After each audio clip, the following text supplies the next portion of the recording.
السلام علیکم اسٹوڈنٹ، آج ہم چیپٹر نمبر 2 پڑھیں گے۔ لیکچر نمبر 9 ہے آپ کا پاکستان اسٹڈیز کا۔ جو پچھلا آپ کا چیپٹر تھا وہ تحریک پاکستان سے متعلق تھا۔ آج ہم پاکستان کی ابتدائی مشکلات پڑھیں گے۔ پاکستان کی مشکلات تو پاکستان اسلامی جمہوریہ پاکستان 14 اگست 1947 کو وجود میں آیا، لیکن کانگریس نے پاکستان کے قیام کو دل سے کبھی قبول نہیں کیا۔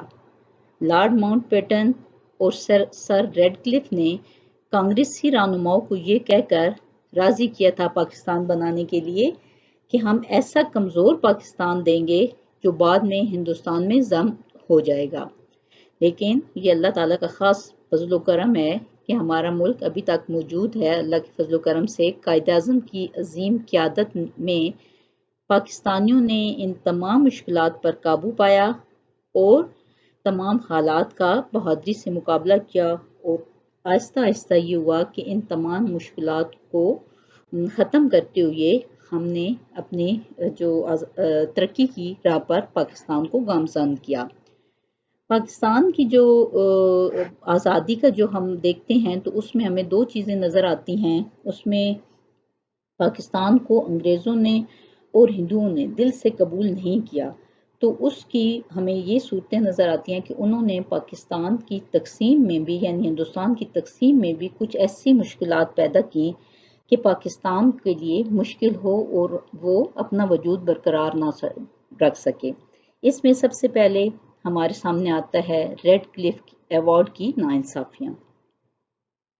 متحدہ ہندوستان کو تقسیم کرنے کا جو منصوبہ بنایا گیا اس کو ہم 3 جون کا منصوبہ کہتے ہیں، جو آپ نے پچھلے چیپٹر میں پڑھا ہے۔ اس میں 3 جون کے منصوبے کے تحت یہ طے پایا تھا کہ پنجاب اور بنگال کے جو صوبے ہیں ان کو مسلم اور غیر مسلم اکثریتی علاقوں میں تقسیم کیا جائے گا، اور مسلم اکثریت علاقے پاکستان میں اور باقی علاقے ہندوستان کا حصہ بنیں گے۔ علاقوں کی حد بندی کے لیے ایک کمیشن بنانے اور اس کی ثالثی کو قبول کرنے پر اتفاق رائے ہوا، اور یہ ذمہ داری جو تھی اس کو ایک تھا برطانوی ماہر قانون سر ریڈ کلف کو یہ ذمہ داری سونپی گئی۔ اب سر ریڈ کلف نے لارڈ ماؤنٹ بیٹن جو آخری تھا وائسرائے تھا اور بعد میں وہ ہندوستان کا وائسرائے بنا انڈیا کا، اس کے دباؤ میں اس نے آ کر بڑی غیر منصفانہ تقسیم کی علاقوں کی، اور مسلم اکثریت کے ایسے علاقے جو تسلیم شدہ تھے کہ وہ پاکستان میں شامل ہوں گے ان کو ایک سازش کے تحت ہندوستان میں شامل کر دیا، اور آبادی کے مطابق طے پانے والا جو نقشہ تھا اس کی جو لائنیں تھیں ان میں رد و بدل کیا گیا، اور اس کا اعتراف بعد میں جو ریڈ کلف کا جو پرائیویٹ سیکرٹری تھا اس نے اعتراف کیا کہ یہ ناانصافی انہوں نے کی ہے، اور بعض ایسے علاقے جو اصل میں پاکستان کا حصہ تھے ان کو پاکستان کو ان سے محروم کر دیا۔ اس میں ضلع گرداسپور کی 3 تحصیلیں تھیں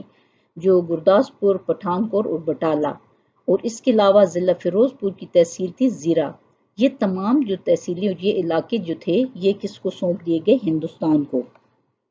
گرداسپور کے علاقوں کو ہندوستان میں شامل کرنے کا مقصد کیا تھا کہ ریاست جموں کشمیر کا راستہ ہندوستان کو دے دیا جائے۔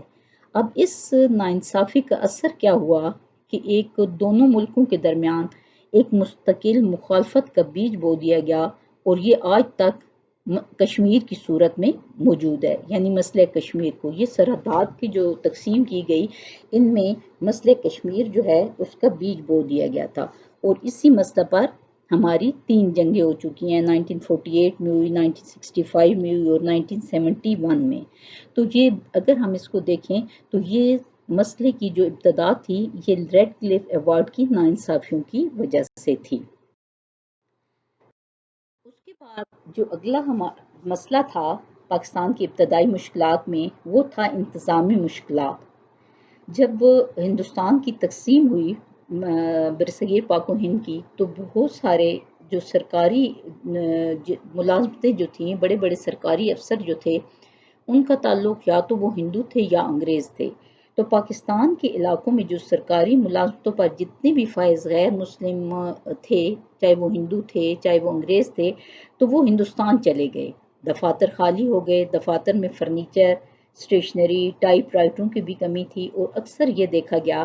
کہ شروع میں دفاتر جو تھے وہ کھلے آسمان تلے لگانے پڑے۔ اور ایک اور جو ہندوؤں نے یہ کیا کہ وہ جاتے ہوئے انہوں نے دفتری ریکارڈ جو تھے ان کو بھی تباہ کر دیا، آگ لگا دی گئی، جس کی وجہ سے پاکستان بننے کے بعد بہت زیادہ انتظامی مشکلات کا سامنا کرنا پڑا۔ اس کے بعد آ جاتا ہے جو بہت بڑا مسئلہ ہوا، وہ تھا مہاجرین کی آمد کا مسئلہ۔ قیام پاکستان کے بعد جو بھارت میں رہنے والے مسلمان جو تھے وہ اپنے نئے وطن میں واپس آنا چاہتے تھے، انہوں نے واپس وطن آنے کا مطالبہ کیا۔ تو اس فیصلے کے جب انہوں نے یہ فیصلہ کیا پاکستان میں آنے کا، تو بہت سارے لاکھوں خاندان تھے جو اپنا سب کچھ چھوڑ کر پاکستان کی طرف روانہ ہوئے۔ جو مسلمان بھارت میں رہنا چاہتے تھے انہیں بھی ہندوؤں نے اور سکھوں نے قتل و غارت کا نشانہ بنایا، اور جو بچے کچھ خاندان تھے وہ پاکستان آنے پر مجبور ہوئے۔ یہ کہا یہ جاتا ہے کہ یہ سب سے بڑی ہجرت تھی جو اس وقت ہوئی۔ دوران ہجرت یہ لاکھوں جو لوگ آ رہے تھے، ان کو کچھ لوگوں کو شہید کیا گیا، کچھ لوگوں کے ساتھ بڑے آتے ہوئے بھی ان پر بہت ظلم و ستم ہوا تھا۔ تو جب یہ مسلمان جتنے بھی مسلمان آئے، یہ ان کے گھر نہیں تھے، لٹے پٹے پریشان حال جب یہ مسلمان پاکستان میں آئے، تو ان کے لیے ان کی رہائش کا بھی بندوبست کرنا تھا، ان کے لیے ادویات کی بھی ضرورت تھی، اور ان کے لیے باقی بھی چیزیں مہیا کرنی تھی۔ تو شروع میں ان کو عارضی کیمپوں میں رکھا گیا، ان کی خوراک، رہائش، ادویات اور دیگر ضروریات کی فراہمی کے لیے حکومت پاکستان نے منصوبہ بندی کی۔ اس میں بہت سارے ہمارے مسلمان عوام نے دل کھول کر پاکستان کی مدد کی۔ حکومت اور عوام کی مشترکہ کوششوں سے مہاجرین کی جو تھی ضروریات ان کو پورا کیا گیا، لیکن یہ تعداد اتنی زیادہ تھی کہ کیمپوں میں بھی گنجائش نہیں تھی، لوگوں کو سر چھپانے کی جگہ نہیں ملتی تھی۔ تو یہ بہت بڑا چیلنج تھا جو ایک نئی مملکت کو پیش آیا۔ دنیا میں اتنی بڑی تعداد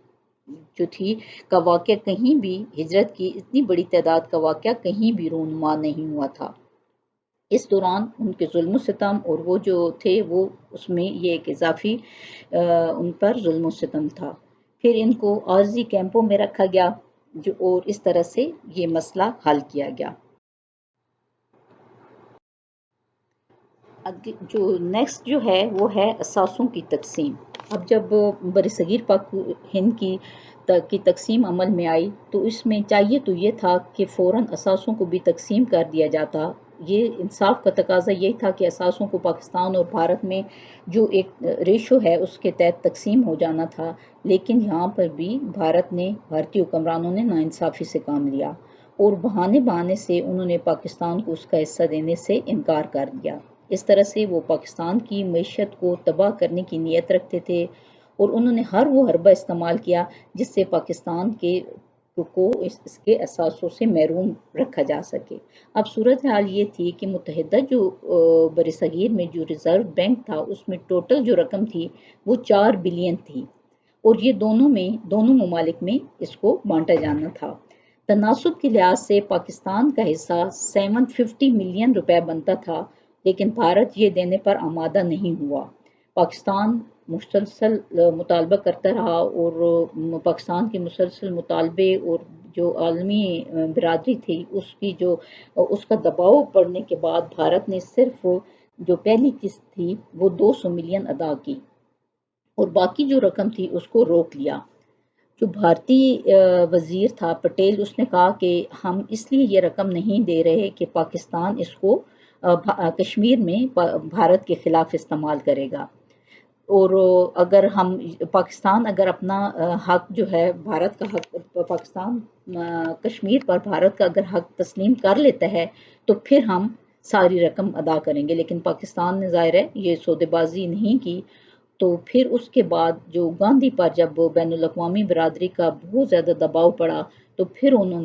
ان کو رقم دینی پڑی، اور انہوں نے پھر بھی صرف 500 ملین روپے پاکستان کو ادا کی، اور بقایا جو 50 ملین ہیں ابھی تک وہ واجب الادا ہیں۔ اور وہ ابھی تک انہوں نے اس کو پاکستان کی اس میں بینکوں میں منتقل نہیں کیا۔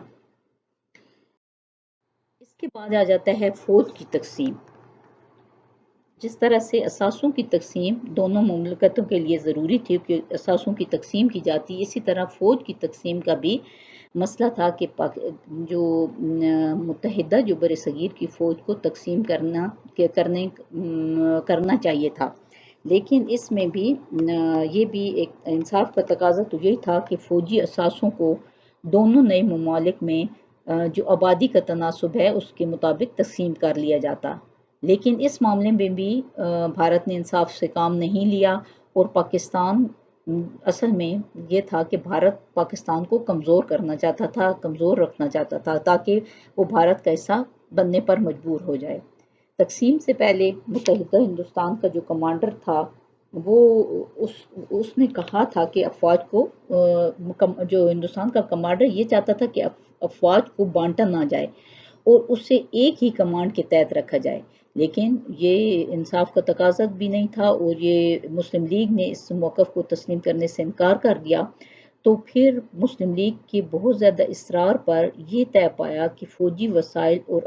جو اثاثے ہیں ان کو دونوں ملکوں میں تقسیم کیا جائے گا۔ حکومت برطانیہ کو بھی یہ ماننا پڑا، اور جو تھے فوجی اثاثے جو تھے ان کی تقسیم کا ریشو جو بنایا گیا وہ یہ تھا کہ وہ 64% اور 36% کے تناسب سے اسے تقسیم کیا جائے گا، یعنی 64% بھارت کے حصے میں آئیں گے اور 36% پاکستان کے حصے میں آئیں گے۔ متحدہ بھارت میں 16 فیکٹریاں تھیں، آرڈیننس فیکٹریاں تھیں جو ساری کی ساری بھارت کے علاقے میں آتی تھی، اور پاکستان کے علاقے میں کوئی بھی فیکٹری اس میں موجود نہیں تھی۔ بھارتی کابینہ جو تھی آرڈیننس فیکٹری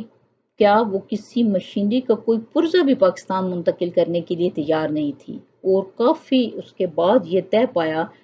کہ آرڈیننس فیکٹریوں کے حوالے سے پاکستان کو 60 ملین روپے جو ہیں وہ دیے جائیں گے تاکہ وہ اپنی آرڈیننس فیکٹریاں بنا سکیں، اور عام فوجی اثاثوں کو تقسیم کا جو فارمولہ بنایا گیا وہ حکومت ہند نے اسے بھی مسترد کر دیا، تنگ آ کر جو یہاں تک کہ جو انگریز کمانڈر ان چیف جو ان کی اتنی منمانیاں برداشت کر رہا تھا اس نے بھی استعفیٰ دیا، اور اس سے حالات اور زیادہ پیچیدہ ہو گئے۔ یوں اس طرح سے پاکستان کو شروع میں ہی اپنا جائز حق لینے میں بہت دشواری پیش آئی۔ فوجوں کا جہاں تک تعلق ہے تو فوجی جو تھے ہر فوجی کو یہ اختیار دیا گیا کہ وہ دونوں ملکوں میں سے جس ملک کا حصہ بننا چاہیں وہ بن سکتے ہیں، تو ظاہر ہے جو پاکستانی جو پاکستان سے جن کا تعلق تھا انہوں نے پاکستان آنے کو پریفر کیا۔ اس کے بعد جو اگلا ہے جو بھارت کا پیدا کردہ ایک اور مسئلہ تھا وہ ہے دریائی پانی کا مسئلہ۔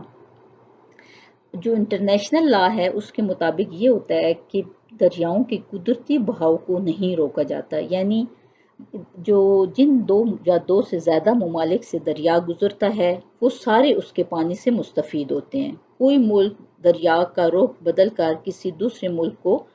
پانی سے محروم نہیں کر سکتا، لیکن یہاں پہ بھی ہندوؤں نے اپنا وہ دکھائی، اپنی دشمنی دکھائی، اور انہوں نے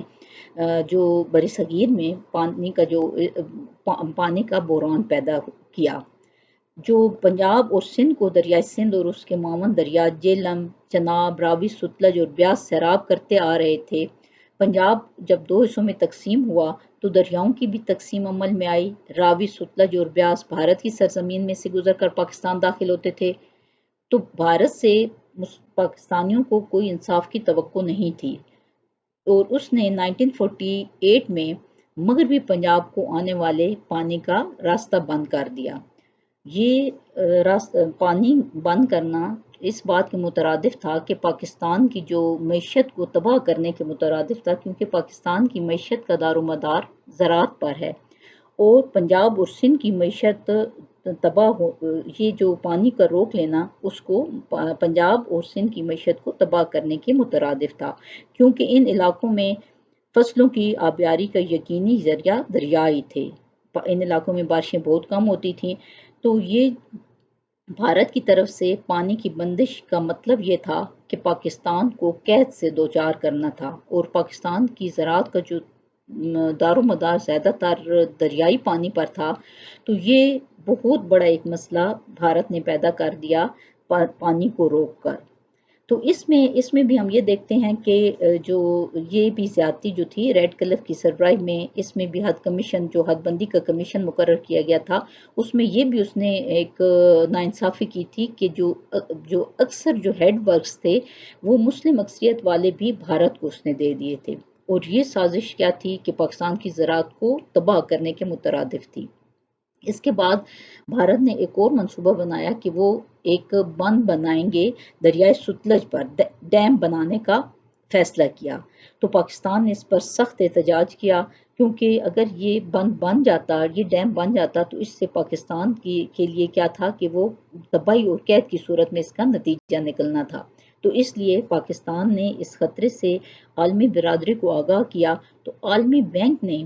اس ساری صورتحال کو دیکھتے ہوئے پاکستان کی مدد کا فیصلہ کیا، اور بہت بھاری رقم انہوں نے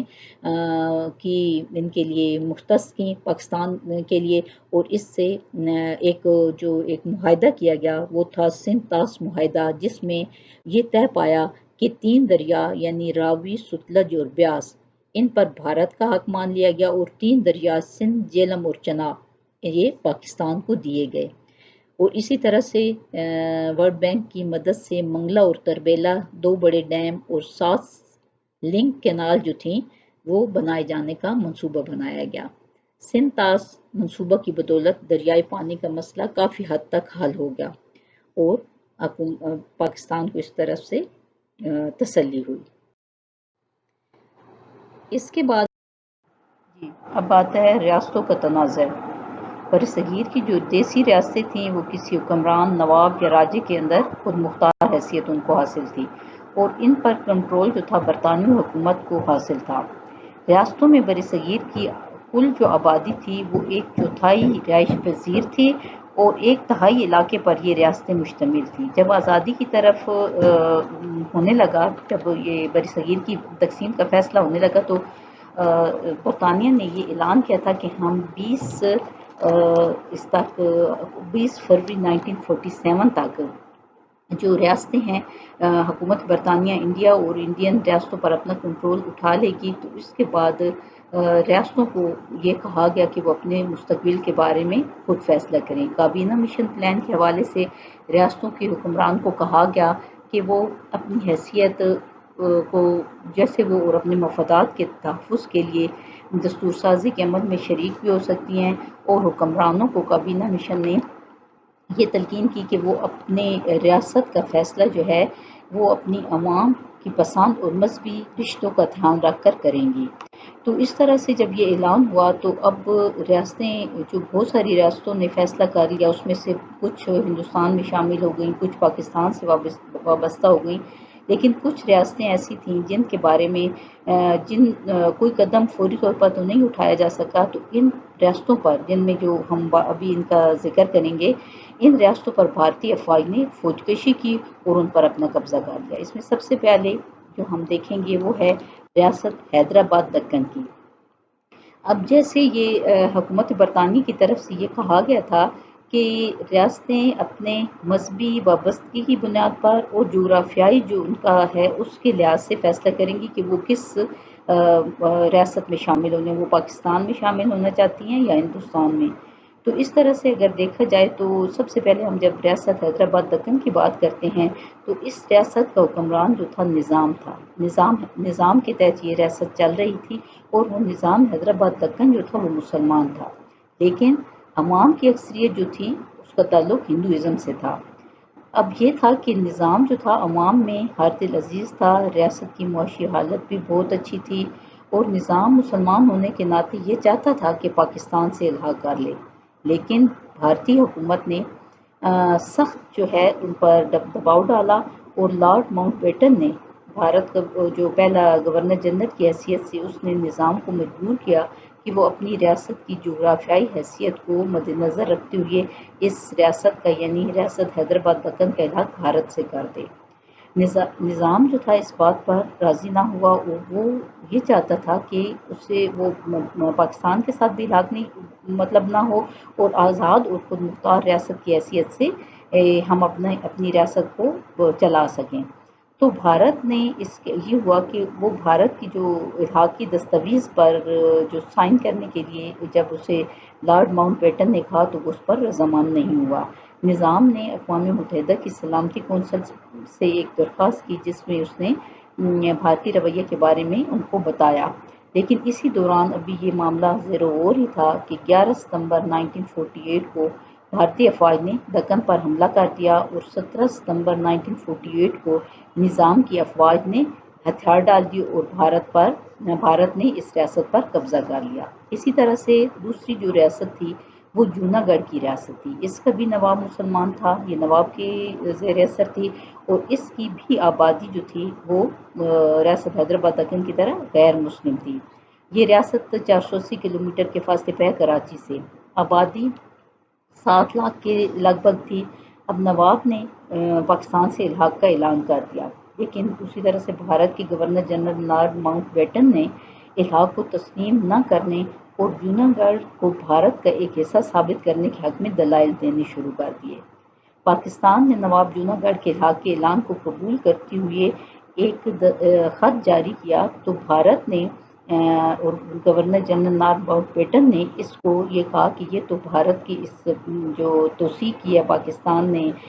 جونا گڑھ کی ریاست کو الحاق کی، تو یہ تو بھارت کے اندرونی معاملات میں مداخلت ہے۔ تو اس پر انہوں نے جونا گڑھ کی ریاست کو بھی چاروں طرف سے گھیر لیا اور وہاں پر بھی اسی طرح نہ ان کو خوراک اور دیگر ضروریات اس ریاست کے اندر نہ جانے دی گئی۔ بھارتی جو افواج تھی انہوں نے جونا گڑھ میں داخل ہو کر اس کے دارالحکومت پر قبضہ کر لیا اور نواب جب یہ دیکھے تو وہ نواب جو ہے وہ ہجرت کر کے پاکستان آ گیا۔ نواب نے بھی اقوام متحدہ کی سلامتی کونسل کو درخواست دی اور پاکستان کی طرف سے بھی اس تنازع کے بارے میں اقوام متحدہ میں اس تنازع کو لے کے جایا گیا، لیکن یہ معاملہ بھی ابھی تک اقوام متحدہ کے پاس بغیر کسی فیصلے کے پڑا ہے۔ پھر اس کے بعد آ جاتی ہے مناودر کی ریاست۔ جونا گڑھ کے قریب ایک اور ریاست مناودر تھی، اس کے جو مسلمان حکمران نے بھی پاکستان سے الحاق کا اعلان کیا، لیکن اسی طرح سے جونا گڑھ کے ساتھ ساتھ بھارتی افواج نے مناودر پر بھی حملہ کیا اور اسے اپنے زبردستی قبضے میں لے لیا۔ اب ایک اور معاملہ تھا، وہ تھا ریاست جموں کشمیر کا، جو ابھی تک بھارت اور پاکستان کے درمیان باعث نزاع بنا ہوا ہے اور پاکستان اور بھارت کے درمیان جو 3 جنگیں ہوئی ہیں وہ اسی تنازع کی وجہ سے ہوئی ہیں اور اس کا بیج بھی اس میں جب سرحدی حد بندی کی گئی اس میں بو دیا گیا تھا۔ ریاست جموں کشمیر جو تھی یہ پاکستان کے شمال میں برصغیر کی ریاستوں میں علاقے کے اعتبار سے یہ سب سے بڑی ریاست تھی اور اس کی اہمیت اس وجہ سے بہت تھی کہ اس کی سرحدیں چین، تبت، افغانستان اور پاکستان سے ملتی ہیں۔ اب یہ 1941 کی مردم شماری کے مطابق یہاں کی آبادی 40 لاکھ کے قریب تھی اور اس کا آبادی کا ایک بہت بڑا حصہ جو تھا وہ مسلمان تھا۔ اس ریاست کی ہسٹری اس طرح سے ہے کہ برطانوی حکومت نے اس ریاست کو ایک ڈوگرا راجہ تھا گلاب سنگھ، اس کے ہاتھ فروخت کیا تھا 75 لاکھ میں۔ ڈوگرا راجہ گلاب سنگھ اور اس کے جانشینوں نے جو مسلم جو رعایت تھی ان پر بڑے ظلم و ستم کیے اور ان کو معمولی ان کے جرائم کی وجہ سے بہت بڑی سزائیں دی جاتی تھیں۔ تو اس ساری سچویشن سے تنگ آ کر وہاں کے کشمیری لوگوں نے 1930 میں اس ڈوگرا راج کے خلاف آزادی کی تحریک شروع کی تھی، لیکن اس تحریک کو برطانوی حکومت اور راجہ نے مل کر اس کو سختی سے دبا دیا۔ اب جب 1947 میں حالات کیا تھے کہ یہ ریاست جو تھی یہ جغرافیائی، ثقافتی، مذہبی اعتبار سے پاکستان سے قریب تھی۔ پاکستان کو سیراب کرنے والے سارے دریا تقریباً کشمیر سے نکلتے تھے اور 1947 میں جب یہ ملک آزاد ہوا تو کشمیری عوام چاہتے تھے کہ راجہ پاکستان سے الحاق کا فیصلہ کرے، لیکن راجہ نے اس بات پر وہ آمادہ نہ ہوا تو عوام لاکھوں کی تعداد میں انہوں نے کیا کیا کہ ترک وطن کیا،